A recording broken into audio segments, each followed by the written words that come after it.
Hello students, આજના આપણા લેક્ચરમાં આપણે કમ્પોનન્ટ જોવાના છીએ. રિએક્ટનો કમ્પોનન્ટ એટલે એનું બેકબોન છે. રિએક્ટની આખી વેબસાઇટ પીસીસમાં બનશે, જેને આપણે કમ્પોનન્ટ કહીશું, અને આ બધા જ પીસીસ એકબીજા જોડે કનેક્ટ થઈ અને ફાઇનલી આખું એક વેબ પેજ ક્રિએટ થશે. So components will let you split your UI code into a independent and reusable piece.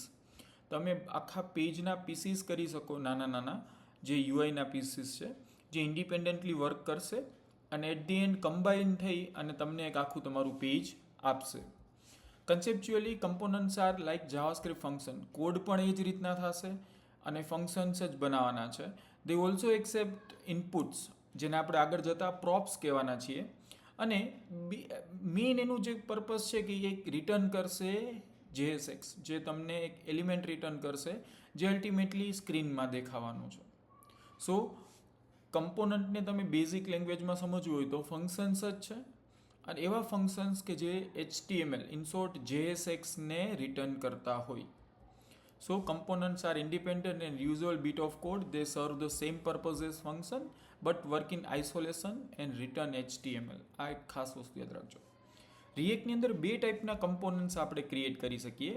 એક કહેવાય ક્લાસ કમ્પોનન્ટ્સ, જે થોડા જૂના છે, આઉટડેટેડ છે, પહેલાં બહુ જ વધારે યુઝ થતા, પણ later versions of React they are more concentrated on function component. એટલે બે ટાઈપના કમ્પોનન્ટ છે, ક્લાસ કમ્પોનન્ટ અને ફંક્શન કમ્પોનન્ટ. આપણે આ પર્ટિક્યુલર સિરીઝમાં મેઇન ફોકસ આપણું ફંક્શન કમ્પોનન્ટ ઉપર રહેવાનું છે.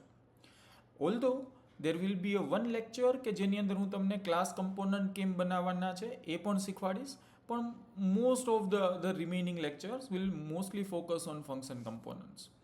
હવે અમુક ધ્યાન રાખવાનું છે, કમ્પલસરી છે કે જ્યારે પણ રિએક્ટનો કમ્પોનન્ટ ક્રિએટ કરો, it must start with an upper case letter.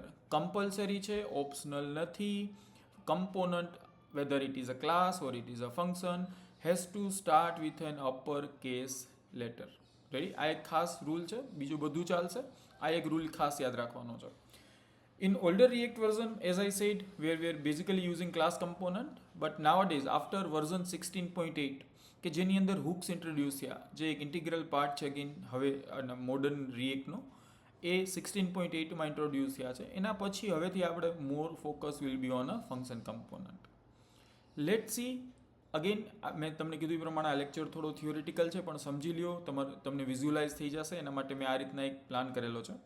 For example, આપણું જ દર્શનની જે પેજ છે, વેબ પેજ, એનું ખાલી આ જે હોમનું પેલું સ્ક્રીનમાં દેખાય છે એવું આપણને દેખાય છે, અને આપણે આ ડિઝાઇન કરવું છે. ફોર એક્ઝામ્પલ, નોર્મલ HTMLમાં આપણે એક જ ફાઇલ બનાવતા હતા, index.html, જેની અંદર બધો જ કોડ આપણે લખી નાખતા હતા. બટ ઇન રિએક્ટ કઈ રીતના વર્ક થશે જોજો ખાસ. In React, what we are going to do is we are going to create one component, let's say logo.jsx. Logo નામનો એક કમ્પોનન્ટ આપણે બનાવ્યો, અલગથી ડિઝાઇન કર્યો અને અલગ ફાઇલમાં એને સ્ટોર કર્યો. એ જ રીતના આપણે મેનુને અલગ ફાઇલમાં અને અલગ કમ્પોનન્ટ તરીકે ડિઝાઇન કર્યું. આપણે જે આપણું સ્લાઇડર છે એને અલગ રીતના ડિઝાઇન કર્યું. આપણું જે આ છે કનેક્ટ વિથ અ કાઉન્સેલર, એ અલગ કમ્પોનન્ટ તરીકે ડિઝાઇન કર્યું. પછી scroll down to find out more, એને અલગ આખો કમ્પોનન્ટ કન્સિડર કરીએ છીએ. આ જે આ ચાર દેખાય છે, પ્લેસમેન્ટ, કેમ્પસ ટૂર, ઈ બ્રોસર અને ઇન્ક્વાયરી, એને આખું અલગ એક કમ્પોનન્ટ કરીએ. એટલે આખા આપણું જે દેખાય છે એને પીસીસમાં, આઇસોલેટેડ પીસીસ ઓફ કોડની અંદર કન્વર્ટ કર્યા. આ ઇન્ડિવિજ્યુઅલને કમ્પોનન્ટ કહેવાય. For example, logo component, menu component, slider component, counsellor component, scroll component and let's સે 4 પેજ કમ્પોનન્ટ, વોટ એવર. સો આ રીતના આપણે આ બધાને અલગ અલગ ડિઝાઇન કર્યા છે, અને પછી આ બધા જ કમ્પોનન્ટ કમ્બાઈન થશે.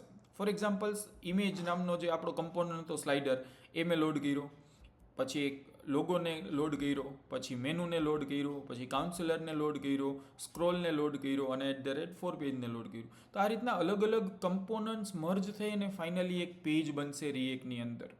સો આ કમ્પોનન્ટ્સ કેમ બનાવવા, તમારા કોડને પીસીસમાં કેમ કન્વર્ટ કરવો, એ આપણે નેક્સ્ટ લેક્ચર્સમાં જોશું.